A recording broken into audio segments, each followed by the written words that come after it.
రెండోవ భాగం.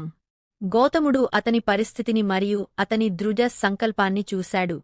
అతను అతనితో, నీ ఛాతీ వరకు నీరు వచ్చే వరకు నీటిలోకి నడవండి అన్నాడు.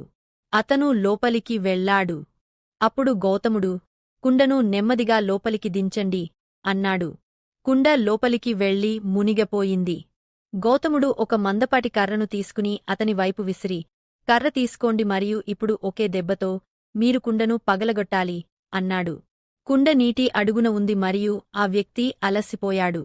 ఒకే దెబ్బతో దానిని పగలగొట్టడం కష్టమైన పని. కాని మీ తండ్రి స్వర్గానికి వెళుతున్నాడు, మీరు వదులుకోగలరా? అతను అక్కడ నిలబడి సిద్ధమయ్యాడు. ఆ వ్యక్తి తనకు తెలిసిన దేవతలందరినీ తలుచుకుని ఊపిరి బిగబట్టాడు. అప్పుడు గౌతముడు, మీరు ఒకే దెబ్బతో దానిని పగలగొడితే రాళ్లు పైకి తేలుతాయి, వెన్న మునిగిపోతుంది. అప్పుడు మీ తండ్రి విజయం సాధించినట్లే అన్నాడు. ఒక బలమైన దెబ్బతో కుండ పగిలిపోయింది మరియు వెన్న పైకి వచ్చింది. అతను ఈ అపవిత్రతను చూశాడు. వెన్న పైకి వచ్చింది, ఇప్పుడు ఏమి చేయాలి? అతను గౌతముని వైపు చూశాడు. గౌతముడు, అతను విజయం సాధించలేదు అన్నాడు. రాళ్లు పైకి రావాల్సిన చోట వెన్న పైకి వచ్చింది మరియు ఆ వ్యక్తి పూర్తిగా నిరాశ చెందాడు. అప్పుడు అతను వెనక్కి తిరిగ నడవడం ప్రారంభించాడు. అతను నీటి నుండి బయటకు రావడం ప్రారంభించినప్పుడు అతని మెదడు పనిచేయడం ప్రారంభించింది.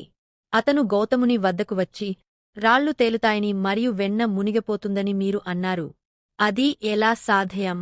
రాళ్లు మాత్రమే మునిగిపోగలవు, వెన్న మాత్రమే తేలగలదు అనే ప్రకృతి నియమాలు ఉన్నాయి. మీరు నన్ను మోసం చేశారా అని అడిగాడు. గౌతముడు, ఓహ్, ఇప్పుడు మీకు ప్రకృతి నియమాల గురించి ఇంత బాగా తెలుసు కాబట్టి సమస్య ఏమిటి? మీ తండ్రి వెన్నలా ఉంటే అతను పైకి వెళ్తాడు, అతను రాయలా ఉంటే అతను క్రిందికి వెళ్తాడు. నేను దాని గురించి ఏమి చేయగలను? మరియు మీరు దాని గురించి ఏమి చేయగలరు? మీరు చాలా అలసిపోయినట్లున్నారు. ఇంటికి వెళ్ళి నిద్రపోండి అన్నాడు.